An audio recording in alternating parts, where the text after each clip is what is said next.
Vamos a dar comienzo a la jornada con el invitado de hoy, el licenciado Garaventa. Ustedes saben que venimos trabajando ya desde el año pasado, desde el colegio, con el impulso de trabajo de capacitaciones abiertas y formación, fundamentalmente en la temática de la infancia, niñez, donde queremos realmente visibilizar, más allá de las reglamentaciones vigentes, como darle cuerpo y poner en tensión situaciones de la cotidianidad en relación a nuestra práctica psicológica. Y si bien el año pasado trabajamos desde una perspectiva casi preventista en relación a la temática, este año nos poníamos como la idea de poder empezar a profundizar sobre la temática de las infancias, niñez, adolescencia. Ustedes no sé si saben, venimos trabajando en lo que hace referencia a la niñez de distintos aspectos teóricos. Una jornada pasada trabajamos sobre el autismo, y las jornadas del autismo continúan, son jornadas de 4 sábados más, están todos invitados. Y hoy fundamentalmente nos visita el licenciado Garaventa, algunos lo conocen, otros no, así que voy a hacer una pequeña presentación de él. El licenciado Jorge Garaventa trabaja en consultorio privado, miembro de la comisión directiva de APA, Asociación de Psicólogos de Buenos Aires, coordinador de la Comisión de Derechos Humanos de APA, integrante de la Comisión de Redacción de RAP, Revista Argentina de Psicología, Secretaría Científica, miembro del Comité Científico de Máster Internacional en Psicología Jurídica y Forense, basada en la evidencia, creador y moderador del grupo en Facebook, lectura del seminario Los Anormales de Michel Foucault, espacio clínico y hablemos de psicoanálisis. La idea que no estaba en el programa de hoy, pero en virtud de las vicisitudes de las temáticas vigentes de este último tiempo, también va a trabajar un poquito sobre las temáticas del femicidio, que no estaba en el marco de la temática establecida por el programa de los ejes temáticos, pero bueno, ya que es un experto en la temática, vamos a aprovecharlo justamente para poder trabajar. Otro temita que surgió con el licenciado Garaventa en la vez anterior eran los espacios de supervisión en la temática de violencia. Espacios de supervisión que todavía no lo hemos podido implementar por cuestiones técnicas. Pero bueno, eso sigue de alguna manera vigente y queremos de alguna manera formalizarlo. Así que quienes estén interesados, nuevamente le pedimos que circulen una listita de posibles supervisiones, ¿sí? Bueno, muchas gracias por estar y le damos la palabra al licenciado.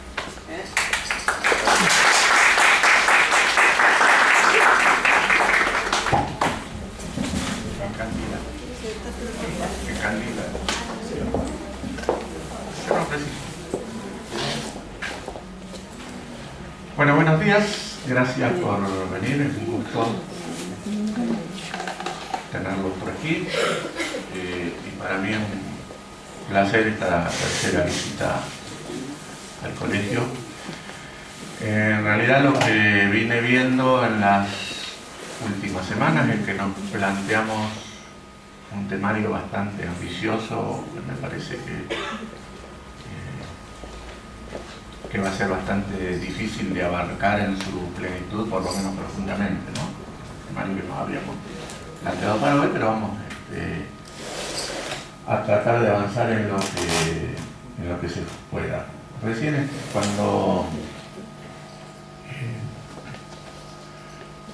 cuando revisaba la cuestión del temario, una de las cosas que pensaba era en el título que yo había planteado, que es intervenciones complejas en abusos y maltratos de niños. Y yo quería contarles por qué se me había ocurrido esto de intervenciones complejas, por qué subrayarlo cuando en realidad cualquier intervención en abusos y maltratos, sobre todo de abusos y maltratos hacia la niñez, es siempre compleja.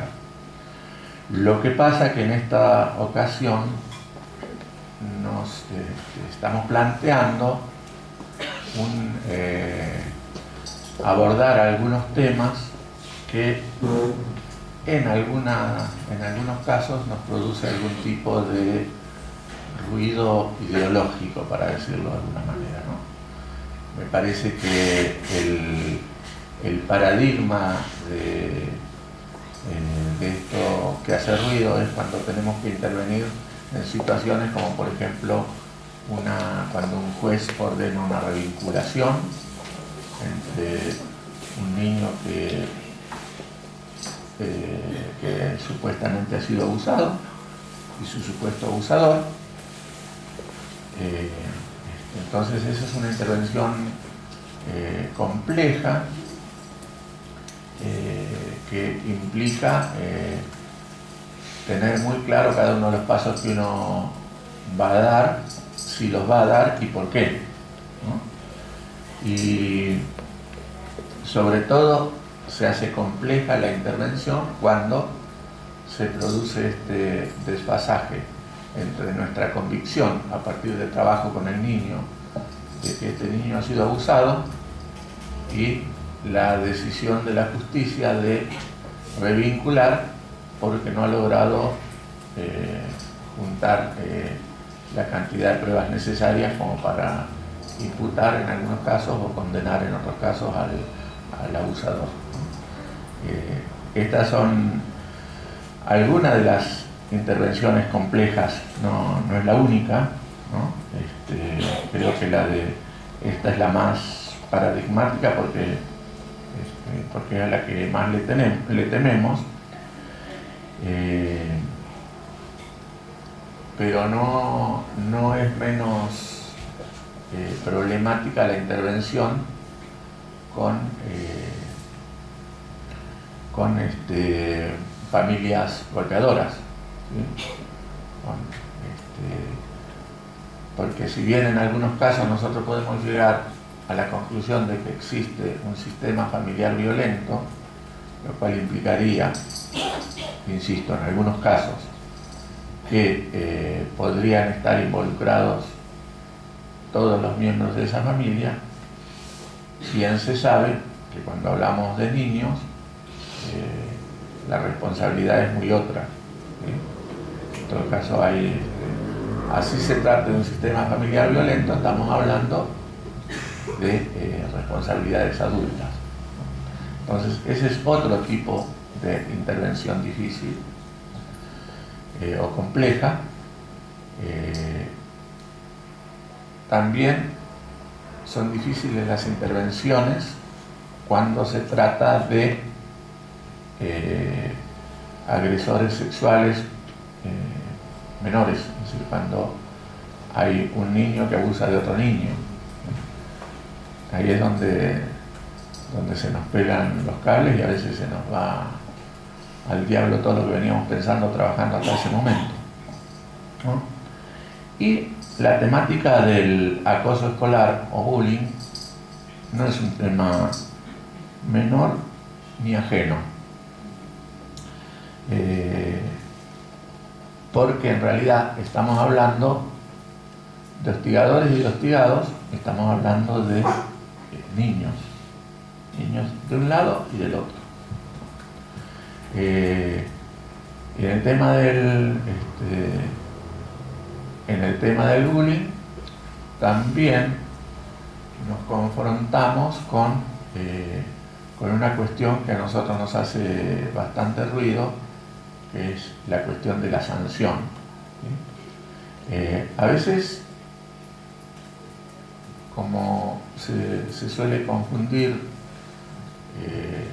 nuestra intervención profesional con la cuestión de la comprensión, ¿no? Suponemos, hasta que nos encontramos con situaciones en las que hay que actuar, que la cuestión de la sanción es algo que nos pasa por el costado, es algo que hacen nosotros, pero nosotros estamos más allá de todo eso. Y en realidad, si bien nosotros no tenemos que sancionar a nadie, pero digamos el tema de la sanción hacia un niño hostigador, las razones, las formas, es algo, después lo vamos a abrir esto, lo enumero ahora, pero después lo vamos a... Es algo que nos toca, que nos atañe, que se nos consulta sobre eso.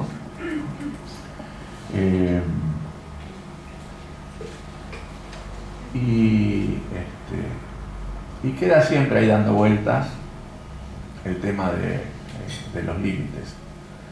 En realidad, creo que lo dije las 2 veces que anduve por acá, el tema de los límites no es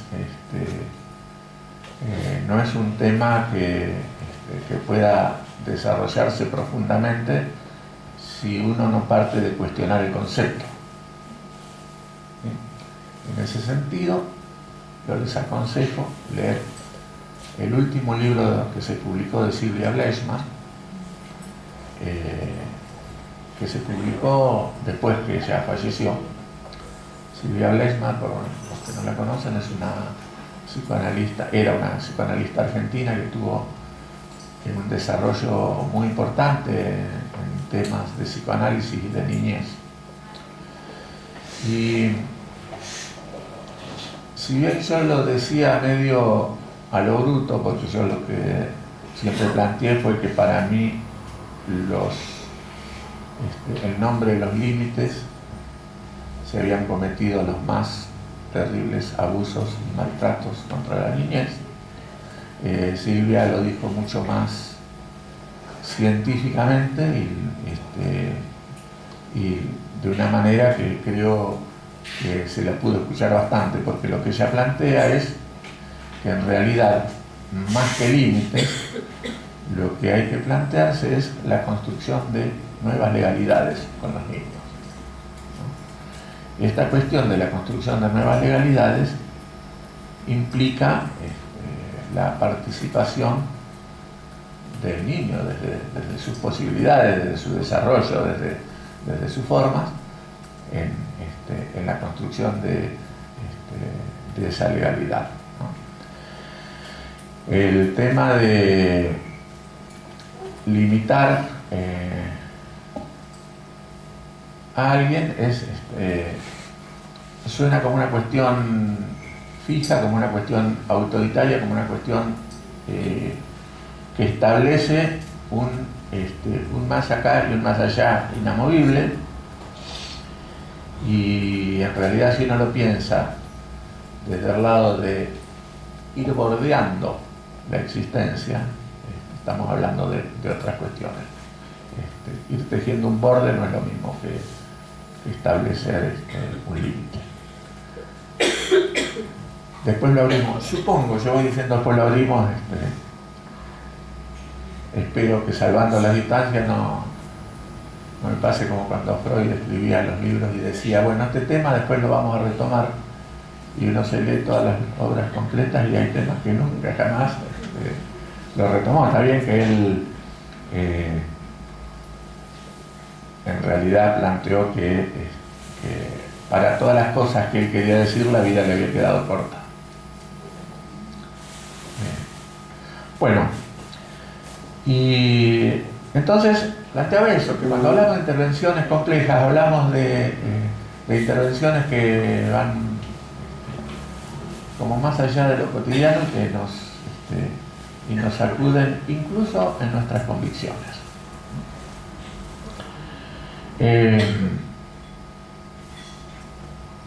Se darán cuenta que lo planteamos como taller de clínica y estamos pensando en una clínica ampliada, porque vamos a hablar de equipos interdisciplinarios, vamos a hablar de trabajos en redes, vamos a hablar de la inserción en escuelas, en tribunales,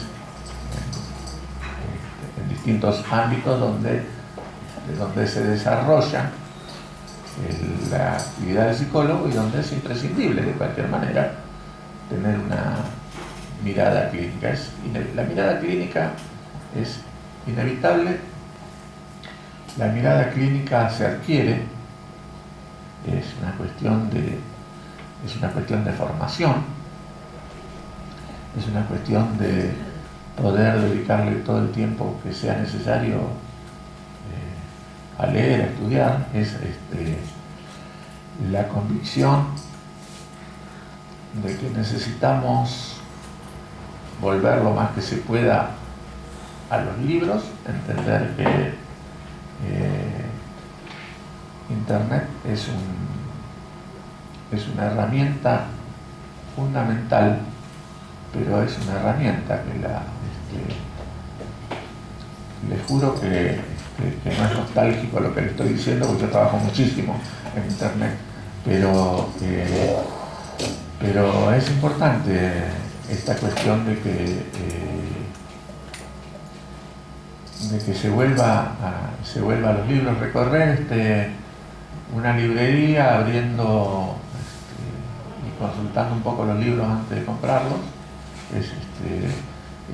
da una perspectiva diferente a esta cuestión que a veces hacemos de bajar muchos artículos y después tenemos que estar viendo qué es confiable y qué no es confiable de todo el material que vamos rescatando. Por eso digo, es fundamental. Y en relación al trabajo en redes, el otro día conversaba con un grupo de colegas justamente de Córdoba, que entre ellas planteaban esta cuestión de que no sabían cómo era esto, cómo se podía hacer para trabajar en redes, porque en realidad ellas tenían como la sensación de que seguían trabajando solas, ¿no? Trabajaban sobre todo en temas de abuso sexual infantil. Y cuando nos metimos a intentar supervisar un poco lo que estaban haciendo, en realidad estaban trabajando en redes.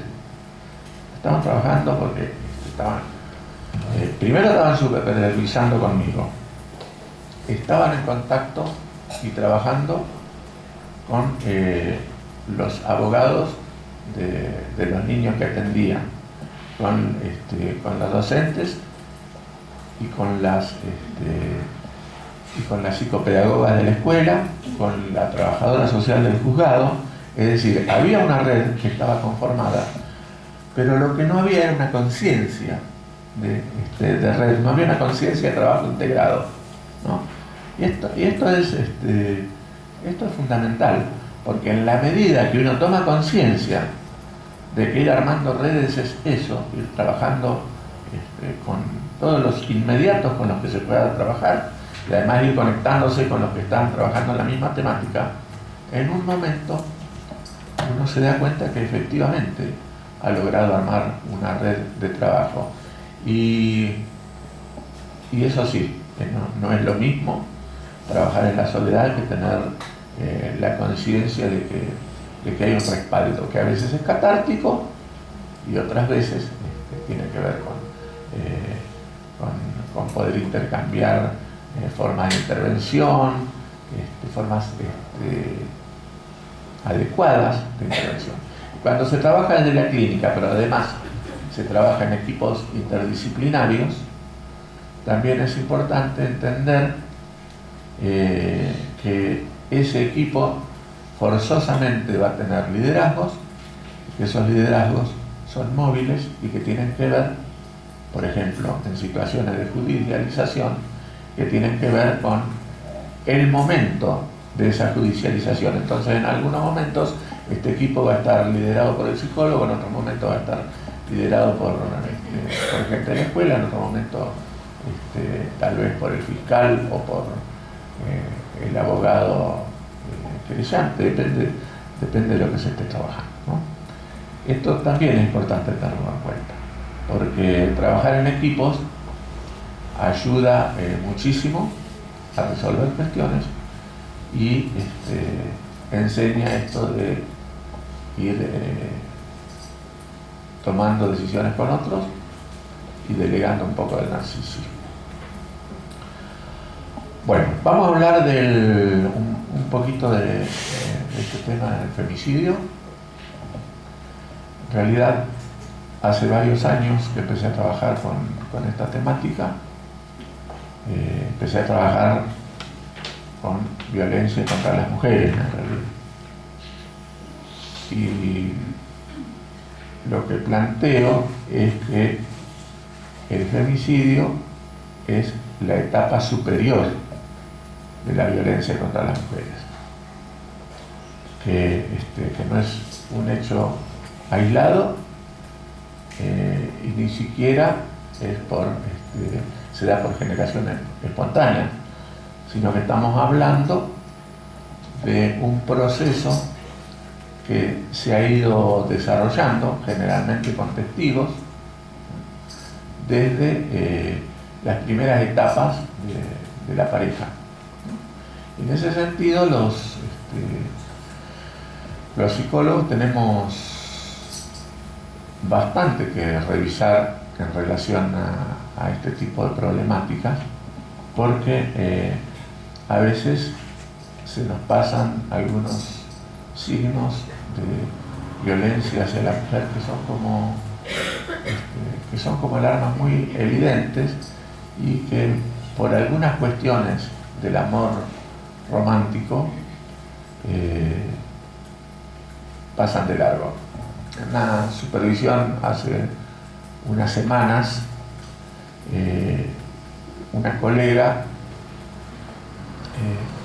contaba que su paciente había sido golpeada, mal, estaba internada por su novio, por esta cuestión que hoy se da también de los noviazgos violentos, ¿no? Y en realidad cuando estuvimos, bueno, lo que ella planteaba era que lo planteaba desde una cierta inocencia. Esto de la inocencia no lo planteo de manera despectiva, digo, si uno no tiene una mirada formada, tiene una mirada inocente, ¿no? Y en realidad empezamos a ver algunas cuestiones que fueron siguiendo la lógica de este tipo de situaciones, ¿sí? Una pareja súper enamorada y muy pegoteada desde los primeros momentos,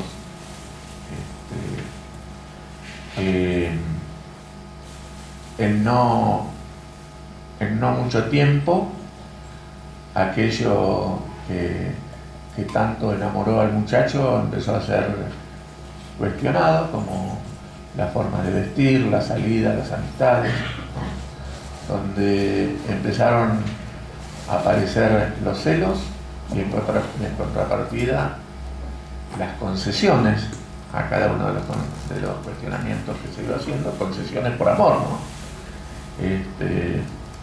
Esta colega con la que supervisábamos en algún momento pudo hablar de ella. Bueno, finalmente le dijimos que lo viera en su análisis, ¿no? Pero porque ella decía que tal vez no pudo ver algunas cuestiones, como que los celos empezaban a convertirse rápidamente en una cuestión de control patológico, porque a ella le gustaba que la celaran y le parecía romántico que la celaran.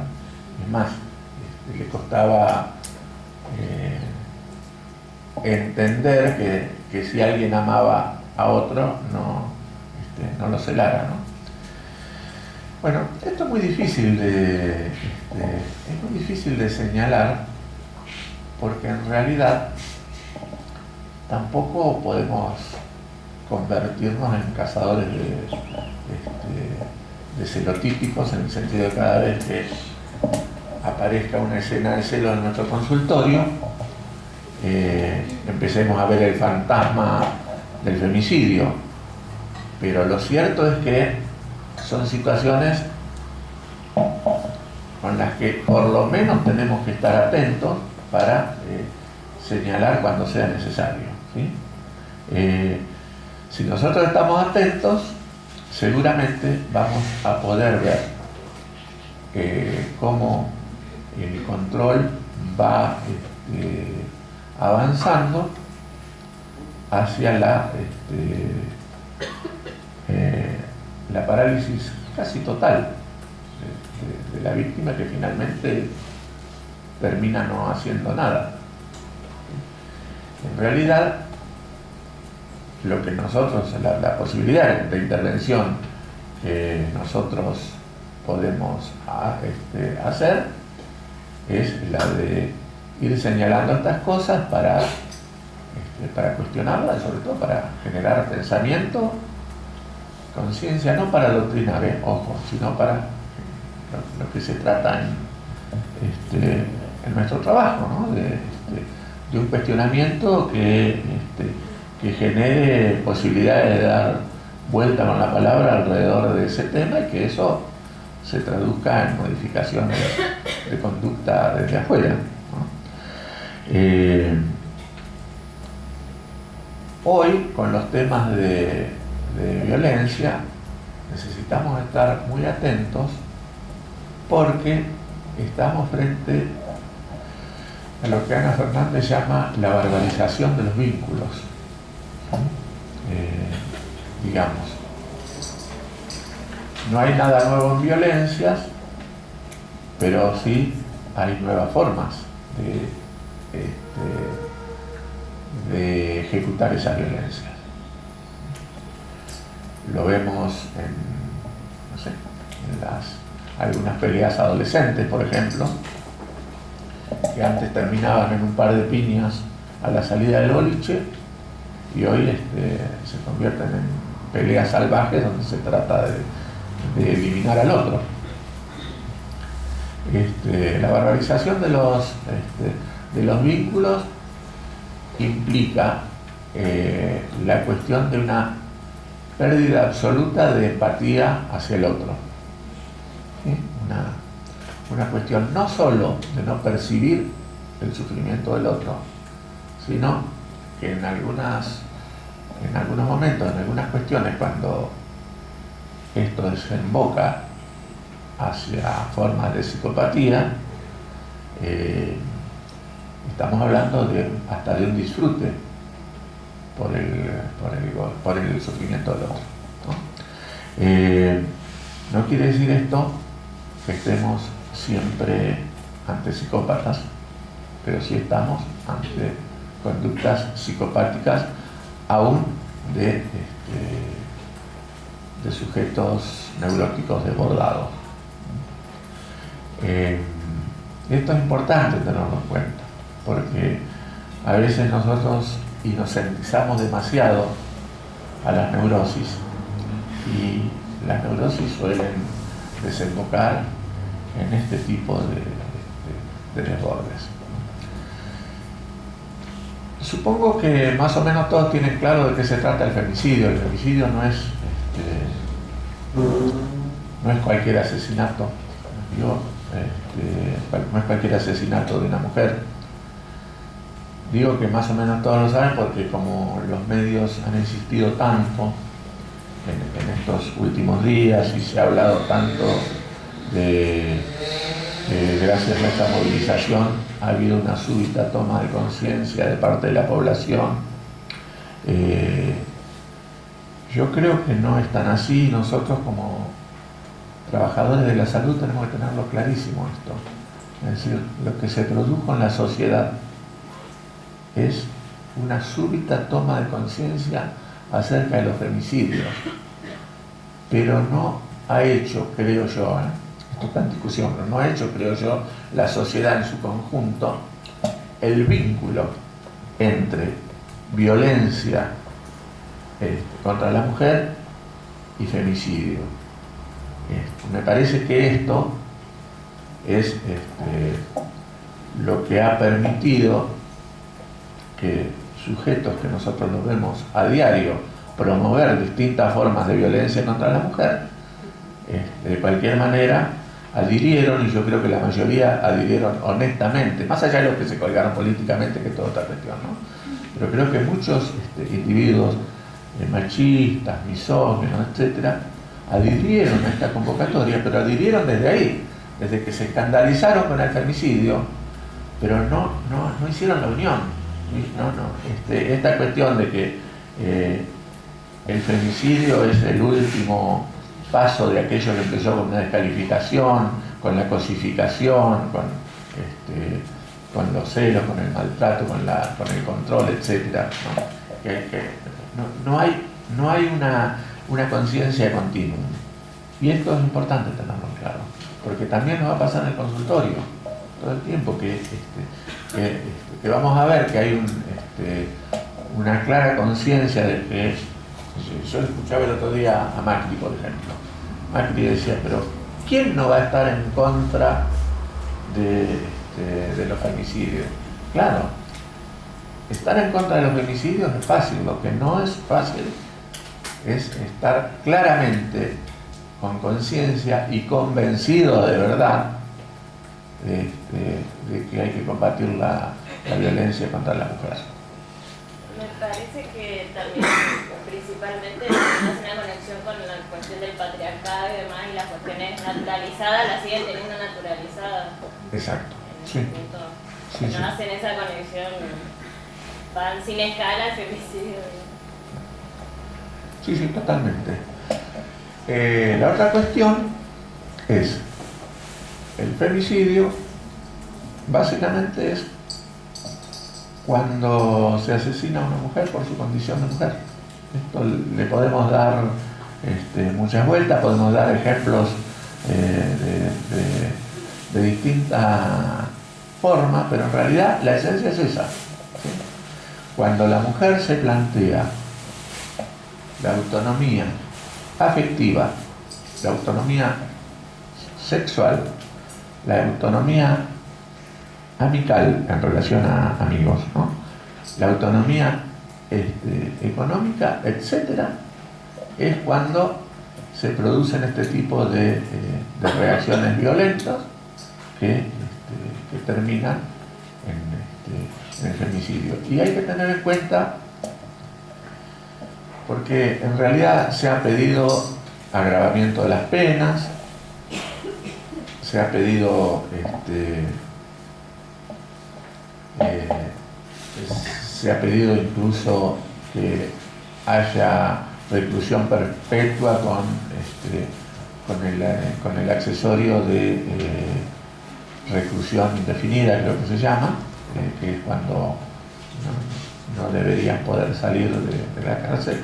En realidad, en relación a leyes, más allá de que, por ejemplo, la ley actual no se está implementando en su totalidad, pero por ejemplo las leyes penales sí se están empezando a implementar, y de hecho los últimos fallos han condenado por el agravante de femicidio a un par de femicidas. Pero el tema no pasa por ahí, eso en buena hora y bienvenido, pero me parece que nosotros necesitamos tener en cuenta, y en ese sentido es fundamental que profundicemos de qué se trata la subjetividad del femicida, cómo es la subjetividad del femicida, cómo se construye, quién la construye, de qué manera, cómo se sostiene, porque el femicida sentencia a partir del no de la mujer, el femicida sentencia a muerte y cumple su condena, trata de cumplir su condena, pase lo que pase, aunque en el cumplimiento de la condena se vaya su propia vida o la vida de sus hijos. Algo que le interesa a este individuo que ya entró en este proceso de aniquilación de la mujer, lo que le interesa es eso, es poder matarla o que sufra en extremo, por ejemplo, matando a los hijos en común. ¿Sí? Esto que empezó a hacerse visible con el caso Tomasito hace un par de años, ¿no? Que se vio hace muy poco, no me acuerdo en qué provincia fue, tipo que subió a los chicos al auto y se creyó él con los chicos para castigar a su mujer. En realidad, por eso digo, la cuestión pasa por lo penal, pero no pasa por lo penal. Y por eso a nosotros nos incumbe tanto, porque tenemos que ver esto, tenemos la formación de la subjetividad del femicida es un problema que surge con la educación misma. Es decir, la mayoría de los femicidas han sido educados en la misma educación que nosotros. Por eso el planteo es que no hay monstruos que un día se psicotizan y van y matan, ¿no? Sino que el femicida, al igual que el abusador sexual o que el violador, el femicida es un producto de esta sociedad. es parte de nuestra sociedad y es gente como uno, ¿no? Si bien es cierto, yo leía un artículo el otro día donde se decía que uno de los riesgos de esta situación es terminar poniendo a todos los hombres como sospechosos de ser femicidas en potencia, ¿no? En realidad es así, no es tan así. Efectivamente, el hombre es educado desde el jardín de infantes con privilegios, con esta concepción machista, con la cuestión de la desvalorización de la mujer. Se nos va criando con esta cuestión de los roles estereotipados. Esto hacen las nenas, esto hacen los varones, la cuestión del sexo débil, ¿no? La cuestión de que las cosas se arreglan a las piñas, con violencia, la cuestión de cuando aparece un niño que es golpeado, por ejemplo en el jardín o en la escuela. Nosotros en los consultorios recogemos muchísimas veces esta cuestión que se nos dice, bueno, pero yo le dije, ¿cómo no te defendés? ¿Cómo no pegás vos también, no? En realidad, y sobre todo si es varón, si es nena, que le vaya a decir a la maestra, pero si es varón, ¿cómo no se defiende? Esta cuestión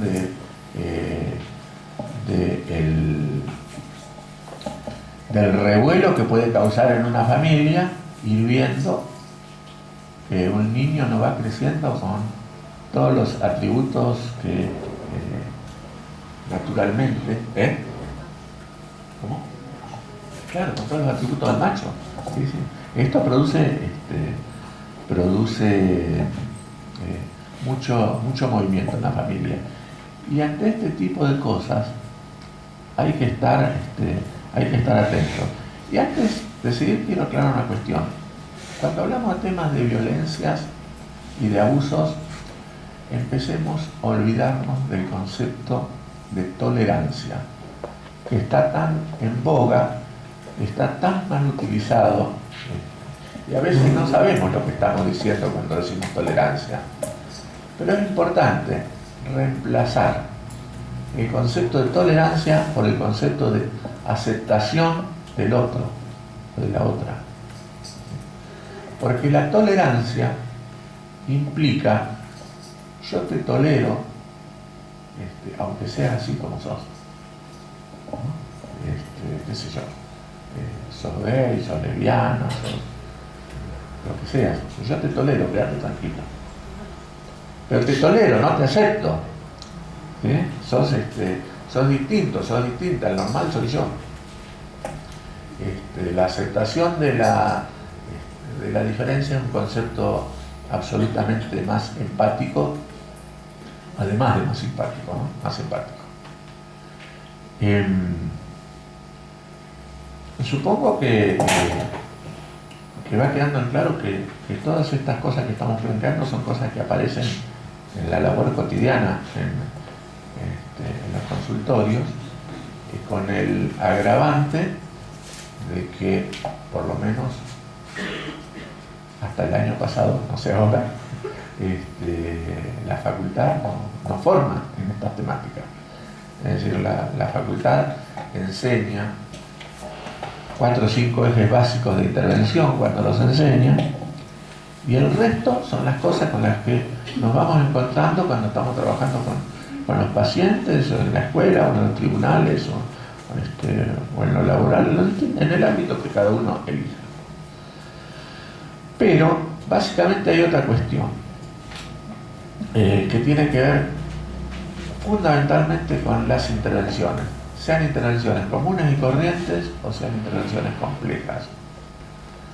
De lo que no estamos disculpados ninguno de nosotros nos haya dado la formación que nos haya dado la facultad, es de no tener en claro las formas de intervención en la orientación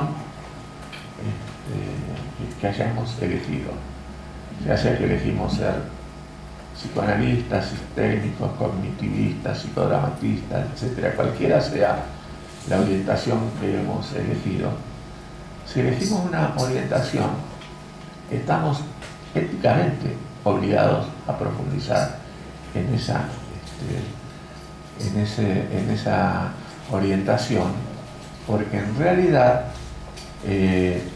las profundizaciones que hagamos después en relación a intervenciones en las violencias van a dar por sentado que nosotros sabemos cuáles son los pasos en un tratamiento o en un análisis común y corriente.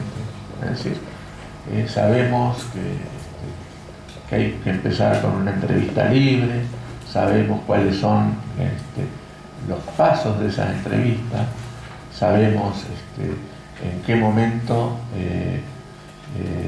se pasa a una entrevista semidirigida, sabemos en qué momento para completar toda la información del paciente tenemos que pasar a una entrevista dirigida. Esto es el ABC, esto es algo que de por sí, antes de meternos con el tema de las violencias, tiene que quedar clarísimo, ¿sí? Porque, por ejemplo, a veces si alguien quiere hacer algún aporte o alguna pregunta, prefiero aporte, pero si quieren interrumpan porque si no yo sigo, ¿no? A veces me parece que se pierde de vista algo de esto elemental, ¿no? Y si en realidad ustedes se ponen a leer las técnicas de entrevista, ya que por ahí lo tenemos menospreciado este tema, ¿no? Es decir, técnicas de entrevista, sí hay que saber las técnicas de entrevista, hay que saber la teoría y la práctica de las técnicas de entrevista. Hay que saber que uno no puede recibir a un paciente con un cuestionario, porque en realidad estás obturando la posibilidad de enterarte a qué vino ese paciente. Me parece que son decisiones que hay que tomar previamente. Podemos disentir, Ale.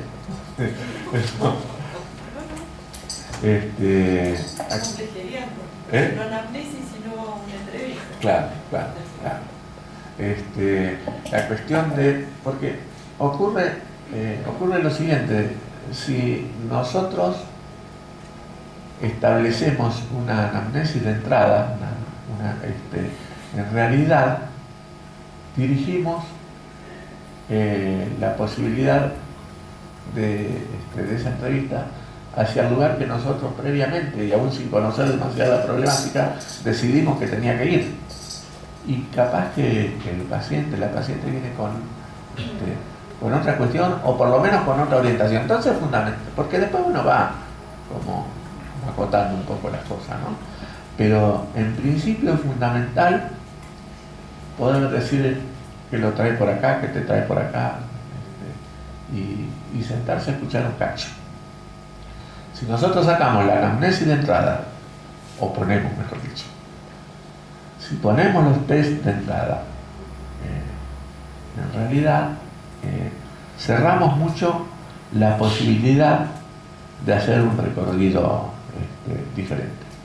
En mi caso particular, yo suelo hacer una primera entrevista abierta, absolutamente abierta. Trato, todavía no sé si es por una cuestión personal mía o por una cuestión técnica, trato de, en la entrevista libre esta, no respetar demasiado los silencios cuando los silencios son muy prolongados. Entonces ahí ayudo, pero insisto, esto tómenlo con pinzas, porque a lo mejor capaz que puede ser que yo me ponga un poco ansioso si está mucho tiempo en silencio. Bueno, pero decía, me parece que esta primera entrevista libre permite que en una segunda entrevista, que ya sería semidirigida, uno pueda cubrir aquellas cosas que no se dijeron, que quedaron afuera. Y eso ya es un primer criterio diagnóstico, ¿no? Lo que quedó afuera de esa primera entrevista, o lo que se incluyó en esa primera entrevista, nos permite tener una primera aproximación. Sí, en algún momento vamos a llegar a una cuestión dirigida, porque necesitamos cerrar. Necesitamos cerrar la información, digo, ¿no? En lo personal, en lo personal me refiero a mi práctica, ¿no? Trato después de volver, antes de iniciar lo que sería el tratamiento propiamente dicho, a un espacio libre para poder intercambiar acerca del material que trajeron, del que no trajeron, de lo que fue apareciendo, de lo que no fue apareciendo. Y recién ahí, si fuera necesario, aconsejaría, recién ahí, yo no trabajo con técnicas gráficas y proyectivas, pero quienes trabajan con técnicas gráficas y proyectivas y se sienten seguros con eso, recién ahí aconsejaría incorporar estas pruebas, porque ya se estableció alguna forma de vínculo que permite otro tipo de intervención.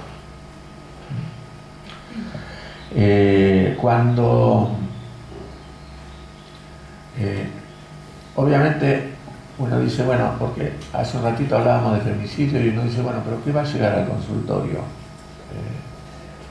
Primero, por eso traía el tema de la barbarización de los vínculos. Primero, probablemente por los consultorios transiten mujeres en riesgo. Esta es la primera cuestión que hay que tener en cuenta. En segundo lugar, cuando aparecen sujetos, varones, con situaciones de control, situaciones celotípicas, hay que poder diferenciar lo que es, yo sé que esto que digo nos suele hacer ruido a los varones, pero lo que suele ser parte de una estructura, es decir, el hombre ha sido educado como controlador y tiene que hacer todo un desaprendizaje de esas conductas, ¿no? Pero poder estar atento para intentar diagnosticar si estamos ante un sujeto que puede evolucionar hacia formas violentas de conducta, o si estamos hablando de un sujeto que está sufriendo por eso y que efectivamente quiere hacer una modificación, ¿no? Porque eso es lo que marca ni más ni menos que el camino hacia allá o el camino hacia allá. Esto es fundamental. Y esta tarea es importante planteársela.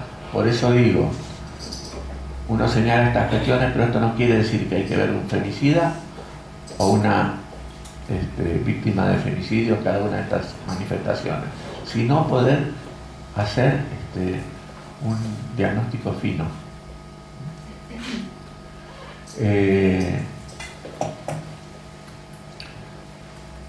Lo que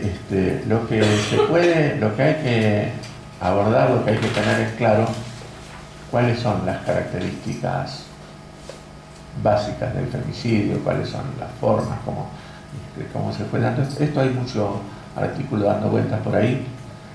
Yo escribí un montón de artículos sobre femicidio, están todos en mi página, pero hay uno que creo que fue, si no recuerdo mal, fue el anteúltimo que escribí, que se llama El rencor femicida. Parece que creo que en ese artículo pueden ver bastante de lo básico que se necesita saber cuando uno está trabajando en un consultorio por el que pueden transitar hombres y mujeres en riesgo. ¿Sí? ¿Puedes repetir el nombre? El rencor femicida.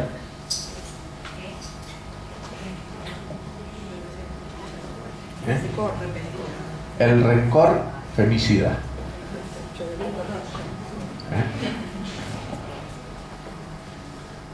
Siempre tienen, los trabajos míos siempre tienen dos títulos. No me acuerdo si el rencor femicida es el primero o el segundo título, porque siempre trato de poner un título que llame la atención para que pueda ser leído y un segundo título que trate de hacer referencia más específicamente a qué es aquello a lo que se está refiriendo. Por una cuestión